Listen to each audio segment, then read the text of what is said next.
প্রান্তরে যখন রাত নামার আগে কুয়াশা ধীরে ধীরে নেমে আসে, যখন মরুভূমির বাতাসে সূর্যের উত্তাপ এখনো তপ্ত পাথরের মতো জ্বলছে, ঠিক সেই ক্ষণে এক ইরাকি প্রতিরোধ গোষ্ঠীর কণ্ঠ ভেসে ওঠে মরুর হাওয়ার বুকে। একটা কণ্ঠ যেটি নিঃশব্দে গর্জে ওঠে, আমরা নিরস্ত্রীকরণ করছি না। না, এ কেবল কথার ঝলকানি নয়, এ এক নির্ভীক অস্বীকৃতি, এক সাহসী বিদ্রোহ, যার তীব্রতা বালুকা বেলায় ছোড়া ছুরি হয়ে ছিন্ন করে দেয় কূটনীতির পাতলা চাদর। ওয়াশিংটনের হৃদয়ে এই ঘোষণা ছড়িয়ে পড়ে যেন ভূমিকম্পের কম্পন। কাতাইব হিজবুল্লাহ নামটি যেন এখন আগুনের মতো জ্বলছে সংবাদপত্রের শিরোনামে। প্রেস টিভির বয়ানে তারা প্রকাশ্যে উড়িয়ে দিয়েছে নিরস্ত্রীকরণের সকল গুঞ্জনকে। মিথ্যা বানোয়াট শব্দগুলো ছুড়ে দিয়েছে তারা, যেন শব্দ নয় বরং তীক্ষ্ণ তীর। ইরাকি গ্রুপ ট্রাম্পকে চমকে দিয়েছে, আমরা নিরস্ত্রীকরণ করছি না। ট্রাম্পের আদেশ মানল না ইরাকি হিজবুল্লাহ। ইরান দূরপাল্লার ক্ষেপণাস্ত্র দেওয়ার পর এলো চমকপ্রদ ঘোষণা। ইরানি ক্ষেপণাস্ত্র হাতে পেয়ে এবার কি মার্কিন সেনাদের নিশানা করবে ইরাকি গোষ্ঠী?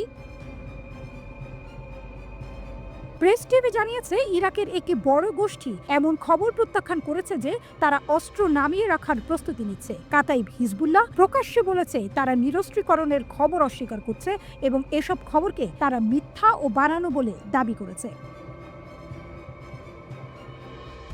তারা আরও বলেছে, গোষ্ঠীর পক্ষ থেকে শুধু মুখপাত্র মাহি এবং আল হুসাইনের বক্তব্যই বিশ্বাসযোগ্য ধরা উচিত। এই নিরস্ত্রীকরণ নিয়ে প্রথম প্রতিবেদনটি 7 এপ্রিল প্রকাশ করেছিল রয়টার্স। সেই প্রতিবেদনে বলা হয়, ইরাকের কয়েকটি শক্তিশালী ইরান সমর্থিত মিলিশিয়া গোষ্ঠী অস্ত্র নামিয়ে রাখার ব্যাপারে সম্মত হয়েছে। রয়টার্স আরও জানায়, এই গোষ্ঠীগুলোর ওপর ট্রাম্প প্রশাসনের চাপ ছিল, আর সেই চাপে পড়েই তারা নিরস্ত্রীকরণের দিকে এগোচ্ছে। তবে পরে আরব মিডিয়া এক ইরাকি রাজনৈতিক সূত্রকে উদ্ধৃত করে জানিয়েছে, এসব গোষ্ঠী আসলে নিরস্ত্রীকরণ করতে রাজি হয়নি। এক বিবৃতিতে বলা হয়, এই গোষ্ঠী সম্পর্কে অফিসিয়াল কোনো বক্তব্য জানার জন্য কেবলমাত্র অনুমোদিত 2 মুখপাত্র মোহাম্মদ মহি এবং জাফর আল হুসাইনি, এদের কথাই বিশ্বাসযোগ্য। তারা আরও যোগ করে, বিশ্বব্যাপী সংবাদ মাধ্যমগুলোর উচিত তাদের প্রকাশনায় সঠিক ও বিশ্বাসযোগ্য তথ্য দেয়া, আর সেই তথ্য আসতে হবে কাতাইব হিজবুল্লাহর প্রকৃত সূত্র থেকে।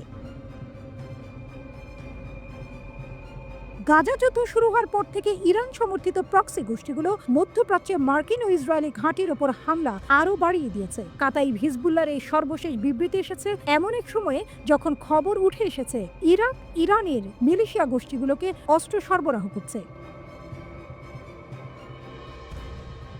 দ্য টাইমস জানায়, ইরান এবার প্রথমবারের মতো তার দূরপাল্লার ক্ষেপণাস্ত্রগুলো ইরাকের প্রক্সি গোষ্ঠীগুলোর কাছে সরবরাহ করেছে। টাইমসের খবরে বলা হয়, গত সপ্তাহে ইরান সরবরাহ করেছে কুদস 351 ক্রুজ ক্ষেপণাস্ত্র এবং জামাল 69 ব্যালিস্টিক ক্ষেপণাস্ত্র। এই প্রতিবেদনে আরও উল্লেখ করা হয়, নতুন এই ভূমি থেকে ভূমিতে ছোঁড়া ক্ষেপণাস্ত্রগুলো ইউরোপ পর্যন্ত পৌঁছাতে সক্ষম। উল্লেখযোগ্যভাবে ইরাকে এখন প্রায় 2500 মার্কিন সেনা রয়েছে, যারা সন্ত্রাসবাদ বিরোধী অভিযানে সহযোগিতা করার উদ্দেশ্যে সেখানে অবস্থান করছে। গত বছর জানুয়ারিতে ইরাকের এই মিলিশিয়া গোষ্ঠী কাতাইব হিজবুল্লাহ জর্ডানে 3 জন মার্কিন সেনাকে হত্যা করে। এর পাল্টা জবাবে মার্কিন যুক্তরাষ্ট্র ড্রোন হামলা চালিয়ে এই গোষ্ঠীর নেতা আবু বাকির আল সাদিকে হত্যা করে। দ্য টাইমসকে এক কূটনৈতিক সূত্র জানিয়েছে, ইরাকি মিলিশিয়াদের নিরস্ত্র দেখানোর যেসব প্রচেষ্টা দেখা যাচ্ছে সেগুলো আসলে একটি কৌশল মাত্র।